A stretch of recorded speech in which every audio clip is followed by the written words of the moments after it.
Bonjour à tous, je suis Barak et bienvenue sur la tribune de Coruscant pour cette nouvelle vidéo d'Holo News, votre émission d'actualité hebdomadaire sur Star Wars. Commençons par une actualité sur les films Star Wars.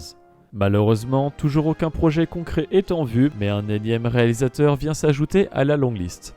En effet, Deadline nous révèle que Shawn Levy est en pourparlers pour développer et réaliser un film Star Wars.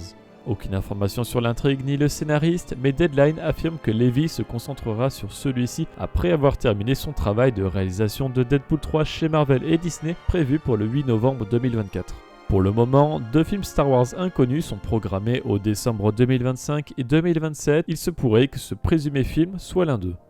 Production Weekly a révélé les prochains projets films et séries en production dans les prochains mois. Concernant Star Wars, nous retrouvons évidemment Andor saison 2 et The Mandalorian saison 4 que l'on peut attendre pour 2024 au minimum, mais également un projet Star Wars sans titre. Il se pourrait que ce soit le film Star Wars de 2025 et donc potentiellement celui de Levy ou un autre projet inconnu comme une série. Côté série, parlons de Andor avec une courte vidéo promotionnelle qui retrace la vie de Cassian disponible sur la chaîne YouTube officielle de Star Wars. De plus, découvrez une courte vidéo sur les coulisses de l'arc de Narkina 5 qui s'est terminée la semaine dernière avec l'épisode 10 à l'image de la vidéo sortie à la fin de l'arc sur Aldhani. Enfin, parlons de la grosse actu série de la semaine dernière avec Disney qui a annoncé le casting de la série Decolite. Aux côtés d'Amandla Stenberg déjà annoncé, on retrouve Lee Jung-jae de Squid Game, Manny Jacinto de Nine Perfect Strangers, Daphne Kidd de His Dark Materials, Jodie Turner-Smith de Queen and Slim, Rebecca Henderson d'Inventing Anna, Charlie Barnett de Poupée Russe, D. Charles Chapman de 1917 et Carrie-Anne Moss de The Matrix. Lucasfilm a également publié la première image des coulisses de la série avec Amandla Stenberg, Lee Jung-jae et Leslie Headland, la créatrice, showrunner et productrice exécutive de Decolite. La série est actuellement en cours de production au Royaume-Uni. Les producteurs exécutifs sont Kathleen Kennedy, Simon Emanuel, Jeff F. King et Jason Michaelef, tandis que Ryan Roberts et Damian Anderson sont producteurs. Headland réalisera également le pilote de la série. Le synopsis est le suivant. Decolite est un thriller mystérieux qui emmènera les téléspectateurs dans une galaxie de secrets obscurs et de puissances émergentes du côté obscur dans les derniers jours de l'ère de la Haute République. Une ancienne Padawan retrouve son maître Jedi pour enquêter sur une série de crimes, mais les forces auxquelles ils sont confrontés sont plus sinistres qu'ils ne l'avaient prévu. Toujours aucune date de sortie annoncée officiellement, mais comme la série rentre tout juste en production, elle ne devrait pas sortir avant 2024 sur Disney+. Asmodee et Atomic Mass Games ont annoncé Shatterpoint, un nouveau jeu d'escarmouche de figurines qui rejoindra son catalogue existant de jeux de figurines Star Wars. Shatterpoint permet aux joueurs de changer le destin de la galaxie des mondes centraux à la bordure extérieure.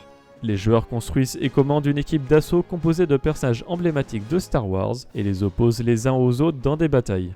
Vous pouvez créer une escouade grâce à des figurines sculptées et dynamiques de personnages Star Wars identifiables, idéales pour les amateurs passionnés comme pour les nouveaux peintres.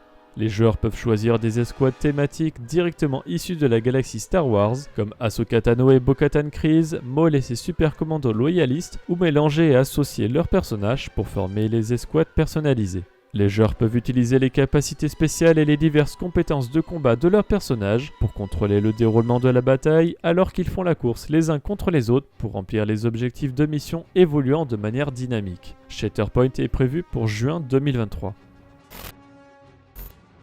Côté littérature, découvrez un nouveau teaser de la phase 2 de la Haute République sur les éclaireurs et les équipes de communication présents dans le roman jeunesse Quest for the Hidden City, déjà disponible en anglais. StarWars.com a annoncé les comics Marvel prévus pour février 2023 en anglais. Ainsi, nous retrouverons le premier numéro de la mini-série Sanastaros écrite par Justina Ireland, le quatrième et dernier numéro de la mini-série The Blade de la phase 2 de la Haute République par Charles Soule, et The High Republic numéro 5 de Kevin Scott qui poursuit l'intrigue sur Jedha. Yoda numéro 4 continue la mini-série avec cet épisode écrit par Jody Houser. The Mandalorian numéro 8 de Rodney Barnes conclut l'adaptation en comics adulte de la première saison de la série. La mini-série Hidden Empire de Charles Soule avance avec le troisième numéro qui fait suite à Crimson Reign, tandis que Star Wars numéro 31, toujours de Charles Soule, avance avec l'intrigue principale juste avant le retour du Jedi. En parallèle, nous retrouverons Bounty Hunters numéro 31 de Ethan Sachs, Dr. Aphra numéro 31 d'Alyssa Wong et Darth Vader numéro 31 de Greg Pak. On poursuit dans les comics avec une liste de couvertures alternatives. On retrouve Yoda numéro 1 par l'artiste Mike McCone, Dr. Aphra numéro 26 par Paulina Ganucheau et Torin Clark, Han Solo et Chewbacca numéro 7 par Pascal Ferry et Torin Clark et Hidden Empire numéro 1 par Arthur Adams et Mike Mayhew. Terminons cette catégorie par la mauvaise nouvelle de quelques reports. Timelines est reporté d'un mois en passant du 2 février au 2 mars 2023. Hyperspace Stories numéro 4 sortira le 18 janvier 2023 au lieu du 7 décembre et le one-shot de la Haute République Quest of the Jedi sera disponible le 1er mars au lieu de février 2023. Côté sortie de la semaine dernière, nous retrouvons l'épisode 10 d'Andor sur Disney+. Vous retrouverez sur la chaîne principale l'analyse des références de cet épisode ainsi que la critique de Tribune et Max Rebo. Il n'y a pas eu de live Twitch puisque nous étions à la Star Wars, mais nous reparlerons de l'épisode 10 pendant le live de l'épisode 11 ce vendredi, toujours sur Twitch. Sur Disney+, est également sorti un programme spécial réalisé par les studios Ghibli. Il s'intitule Zen, Grogu et les Susuwatari et est un court-métrage d'animation de 3 minutes dessiné à la main sur Grogu évidemment. En français est désormais disponible le roman jeune adulte Le Péril de la Reine d'I.K. Johnston, la suite de L'Ombre de la Reine. En anglais sont sortis The Republic numéro 2 en comique et plusieurs beaux livres avec tout d'abord The Art of Star Wars The Republic qui revient sur les concepts de la phase 1 de la Haute République. The Art of Star Wars Visions, à l'image du précédent, développe les concepts de la série d'animation japonaise. Enfin, The Mandalorian Season 2 Collector's Editions Volume 2 comprend des photographies, guides des épisodes et un aperçu des coulisses de la saison 2 de The Mandalorian. La semaine dernière, nous vous demandions si vous approuvez le choix de casting de Daphne Keane pour The Acolyte, qui s'est d'ailleurs confirmé entre-temps. Vous êtes 41% à approuver, tandis que 56% ne préfèrent pas se prononcer. Cette semaine, nous vous demandons si vous êtes hypé par The Acolyte après les annonces de la semaine dernière. Vous pouvez répondre dans l'onglet Communauté de la chaîne principale. Merci d'avoir regardé cette vidéo, j'espère qu'elle vous a plu. Si c'est le cas, n'hésitez pas à laisser un like, à la partager, à vous abonner en activant les notifications si vous ne voulez pas rater les vidéos de la Tribune de Coruscant. Pour être au courant de l'actualité Star Wars au quotidien, suivez-nous sur Facebook, Instagram et Twitter. Et tous les dimanches, nous débriefons de l'actualité sur Twitch lors de notre émission Là-bas dans les étoiles. A bientôt et que la force soit avec vous.